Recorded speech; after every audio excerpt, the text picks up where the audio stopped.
Chapter 12 VJ Day Victory over Japan. The Dutch secretly had a radio for monitoring what was going on in the real world, and Red was in on it. They would enjoy listening to updates on Allied victories in the region and in Europe. They laughed when they heard Churchill broadcast, "A prisoner of war is a man who tries to kill you and fails, and then asks you not to kill him." How true those words were. Churchill, being a former POW himself, understood what Red and the others were going through.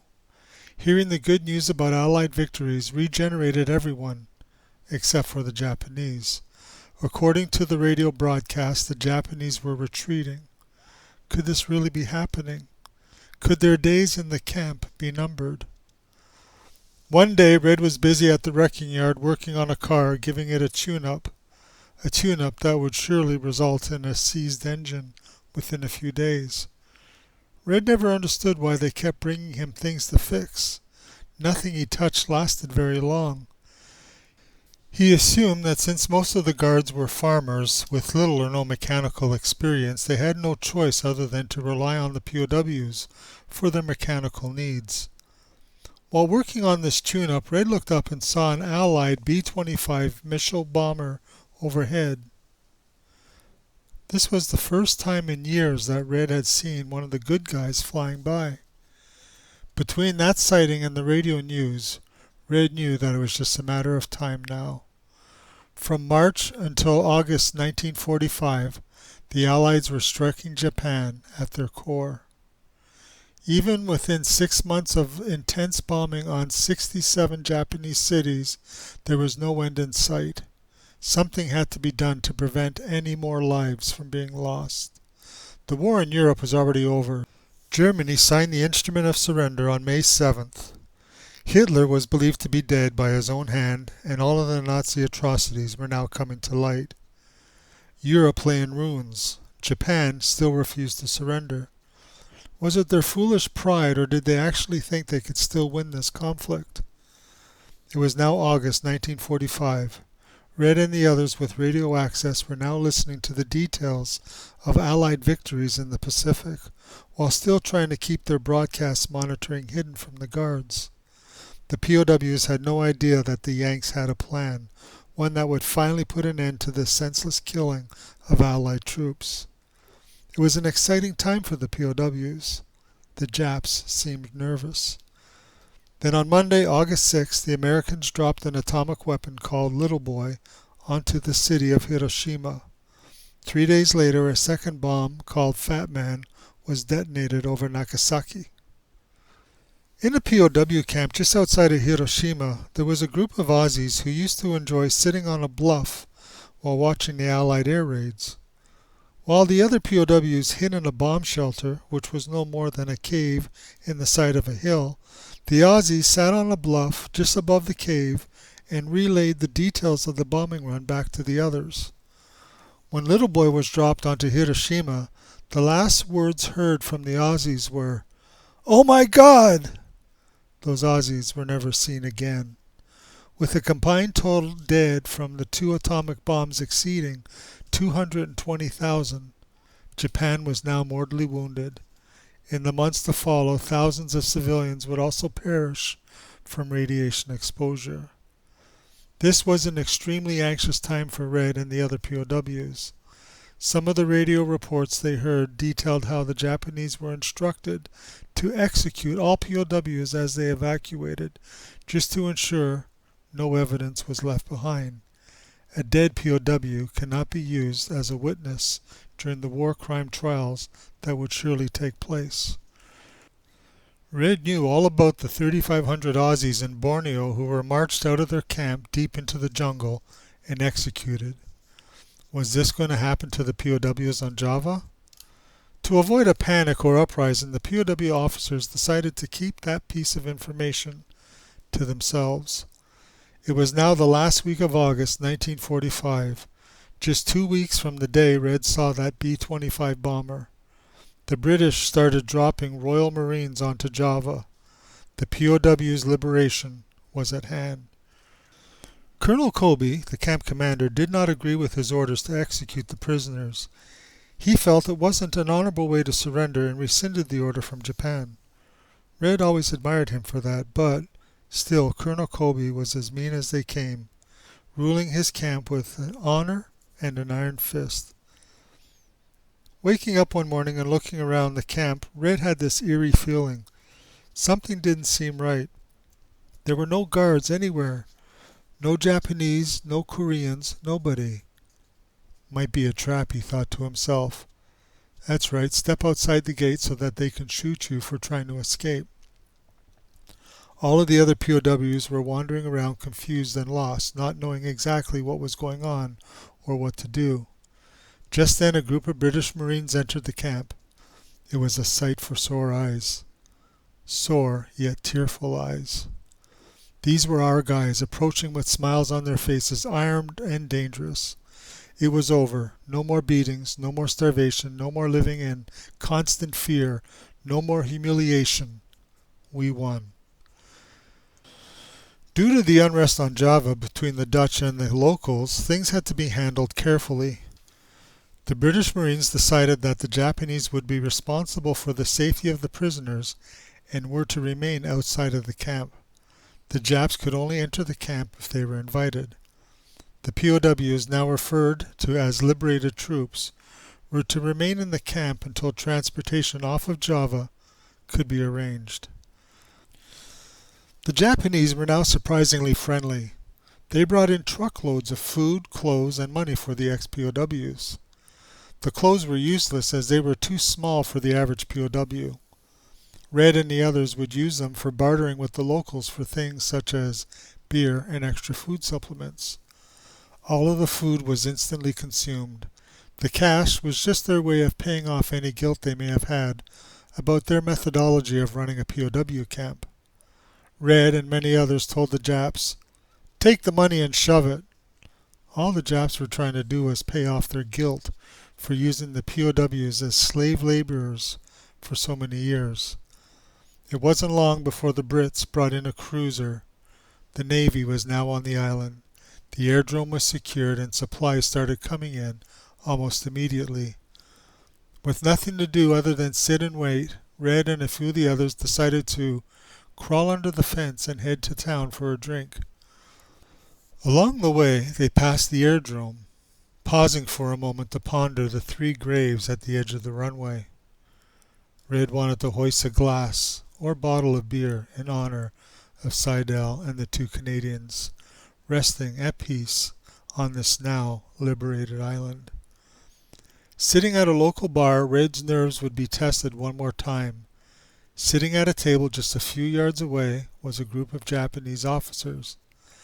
They looked at the former POWs while Red and his group glanced back. Red was still nervous about the mass murder possibility. He turned his back to his enemy, drank his beer while emotionally saluting those 3 graves, and quickly headed back to the confines of the camp. The Japanese officers were probably as uncomfortable as Red was. After all, they were the losers, and better still, they were accountable. A couple of days later, Red took a walk along the sewage trench, minding his own business, when he heard someone yell out, "Hey, Yank, thought you were leaving." Red turned and asked, "Why?" They told him that there was a truck about to pull out filled with Americans. It was assumed Red would be one of them. Red wanted to make sure he said goodbye to his American friend, so he ran to the other side of the camp just in time to bid them all a fond farewell. Someone on the back of the truck said, "Come on, let's go," with an outreached hand. Red was hesitant and unsure of what to do. "Well, what about the paperwork?" Red argued. He was told not to worry about it. They would sort it all out on the other end. Red was pulled on board. His eyes started to tear up as he watched the camp slowly disappear behind him. A short drive later, they arrived at the airdrome and quickly boarded a C-54 transport. Red was sitting there in shock and in awe with the wounded, the sick, and others just lucky to be alive. As soon as they boarded, the delousing began. They were hit with DDT spray coming at them from all directions. Within moments the wheels were off the ground and Red could see the island of Java shrinking behind him. Tears silently rolled down his face. On September 2nd, the Japanese signed the Instrument of Surrender on board the USS Missouri, ending the war in the Pacific, thus ending World War II. There wasn't going to be any more beatings for not standing at attention or for talking back. There were still the horrific memories of all he had seen and experienced. These memories were like fresh, gaping wounds, still bleeding, wounds that would never completely heal, scars that would remind him of what he had endured, like the time he didn't stand at attention and salute quickly enough. The Japanese bully's name was Sergeant Mori. He demanded that Red stand at attention. Mori found a chair to stand on so that he could yell down at Red. Red just stood there, tall and stoic. Mori had a steel pipe in his hand and with a swift motion brought it down hard and fast onto the top of Red's head. Red heard a loud bonging sound resonate within his skull. Red can feel the cool sensation of flowing blood as it's found its way into his eyes, eventually dripping off of his chin. But he wasn't going to give in. He wasn't going to let this little bastard see any signs of weakness. Red saluted, and that was that. It was done. Mori went on his way, and Red went back to have his wounds tended to. After the liberation, Mori was actually flown to Singapore to face charges for war crimes, along with the base commander Kobe and others. One of the POWs happened to be a former featherweight boxing champion, locked himself in a room with Mori and slowly beat the life out of his puny body. It was a good way for him to die, feeling for himself what he had delivered to so many others. Mori wasn't even the worst of them. That honor would go to the Japanese civilian translator. His blood flowed through veins of pure evil. The war crime trials brought him to his knees. Done. He was immediately strung up, just like the others. Colonel Kobe was charged with multiple counts of murder and torture and various other crimes against humanity. Although he was a fair man who respected pride and honor, he was ultimately responsible for the actions of his troops. Every time one of those sadistic little bastards beat or killed a POW, it was Colonel Kobe who would eventually bear the burden for that POW's spilled blood. Immediately after he was found guilty, Colonel Kobe was marched outside to a makeshift gallows. As he was escorted up the stairs, he walked tall, knowing that what he did for his country. Many witnesses testified about his canceling the order from Japan to execute all POWs before the Allied troops arrived. But there were just too many other serious crimes for which he was responsible and accountable. It only took 5 minutes for Colonel Kobe to be escorted out back and led up a flight of stairs leading to the trap door. A hood was placed over his head, followed by the noose being placed around his neck. As soon as the knot was securely positioned by his left ear, the trap door opened. It was done. The trials continued. The rope was kept busy. Red's liberating flight from Java to Calcutta was a long one, but that didn't matter. It all seemed so surreal. The nurses were helpful and caring. They served endless supplies of food and soda. Red was no longer a POW. He was liberated. The weight of the fears he suppressed for so many years was now lifted. He sighed. He cried. He laughed. He savored. Once they landed, he was taken to an American military hospital for treatment and processing. First thing upon arrival, everyone received a beer. It tasted great. Red was assigned quarters and spent the next 5 days eating at least 4 square meals a day while enduring extensive medical examinations and debriefings. Because he flew with the RAF, he was eventually told that, being a British pilot, he had to be transferred to the British hospital. That was fine with him. He was transported immediately. At the British military hospital, Red had to go through the same battery of medical examinations and debriefings. He didn't care. The food and accommodations were actually first class compared to the American facility and downright luxurious compared to the circumstances for the past 3.5 years. Apparently, sometime during his ordeal as a POW, Red had lost his dog tags. Not being able to positively identify Red, the British started questioning him when he began pressing for permission to take some well-deserved leave. Although Red remembered his ID number, 64859, there was no way for the Brits to prove who he was. There were lots of spies and former German officers trying to bluff their way to England or to the US. Red fitted the profile of a German spy. The Brits were cautiously nervous.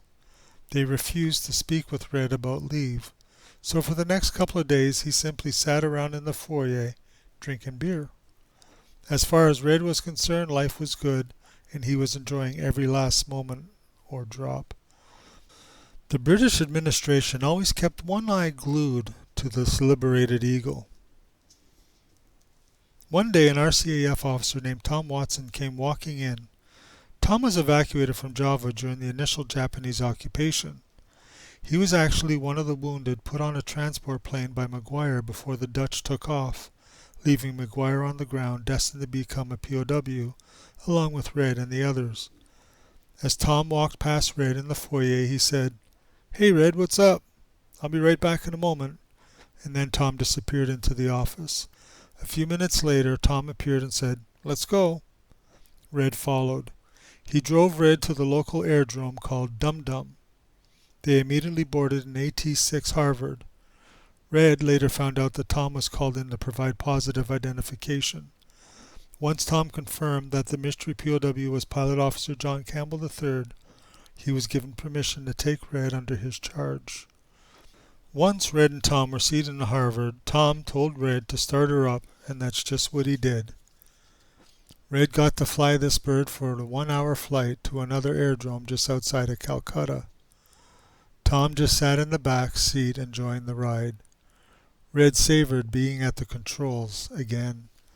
He was like riding a bike. Everything Red knew about flying came back instantly. The flight was smooth and way too quick. Red would have enjoyed much more time in the clouds.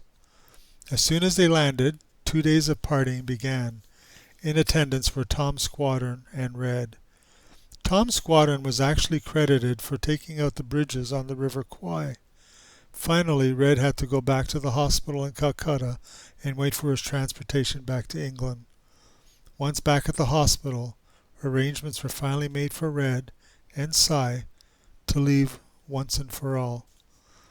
Cy had spent the entire time as a POW with Red, but hung around with a different group. They didn't spend much time together. Now, together once again, they flew from Calcutta to Karachi.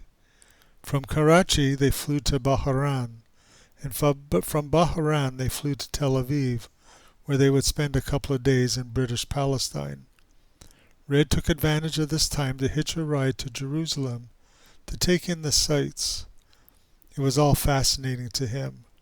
Red enjoyed the exotic culture and savored eating hummus and drinking mint tea. Red now thought of Gladys and how he would love to sweep her off of her feet and show her the world. He would love to let her see the beauty of our global diversity, not the ugly beast he had danced with for the past 5 years. He was starting to think about home more and more. He was missing his friends, his family, and those eyes that hypnotized them so many years ago. Cy had family in Cairo and wanted Red to join him on a side trip. He told Red he could stay with his family and have plenty of food and drink, as well as have new uniforms made for them, free of charge. Red just wanted to go home, so he declined gracefully. Red then flew from Tel Aviv to Liberia, and from Liberia to Sardinia. Then the final leg of his journey was from Sardinia to Gosford in the United Kingdom. Red was now back on British soil. He was that much closer to home. Gosford was where the British had a large rehabilitation hospital for POWs. Red was checked in immediately. Since he weighed in at just below 100 pounds and had a bad cough, he was put into officers' isolation quarters for 14 days just to ensure he didn't have anything contagious like TB. During his confinement, he had extensive dental work done. He had an abscess, and in Calcutta they drilled it out and placed a bamboo drain. Now that he was having extensive dental work done, the drain was removed so a root canal could be done. He also had 24 cavities filled. Not to mention he suffered from multiple chipped teeth from the rocks found within the rice he was served each and every day. Red had the room to himself, and that was just fine and dandy. Everybody felt sorry for the skinny American hero, so when he said he was hungry, food was immediately prepared for him. Other patients were actually bringing him food off of their plates. If he woke up in the middle of the night hungry, he would just go to the nurse's station. The nurse on duty would roast some chestnuts and prepare some eggs for him to snack on. After 14 days of solitary, he was released into the officers' general population and began his debriefing. This is when he would go over his career options. He could take immediate discharge and head back to the United States, or he could sign up for a short service commission, which meant he would be obligated to serve 10 more years in the RAF. His third option was to take a 2-month leave and think about what he wanted to do. Red decided to take the 2 months leave. Flying was what Red was trained for, and he envisioned only flying as a career option within the civilian world. For the last 3.5 years he had no flying experience and would expect the British to provide him with the training he needed to get back up to the top of his game. Maybe signing up for a short service commission was a good option. That way he can get his hands on the new jet technology that was now taking over in modern aeronautics. A 2-month rest would give him plenty of time to weigh his options. Red was the first British POW evacuated off of Java and the first British POW to arrive back in the United Kingdom. Red had earned his place within the history books. Everything was happening now at an accelerated pace. He was now on an air transport B-24 heading west. This was a non-stop transport flight from Gosford to Montreal in Canada's province of Quebec. This would be Red's first step on North American soil in a very, very long time. This was the first leg of his journey home to his family, his friends, and yes, hopefully to Gladys. Would she remember him? Would she realize that his memory of those eyes was all that kept him going all of these years? Without that memory of her to hold on to, Red would have simply given up, like so many others who surrendered to their own limitations and perished. The eagle was finally homeward bound.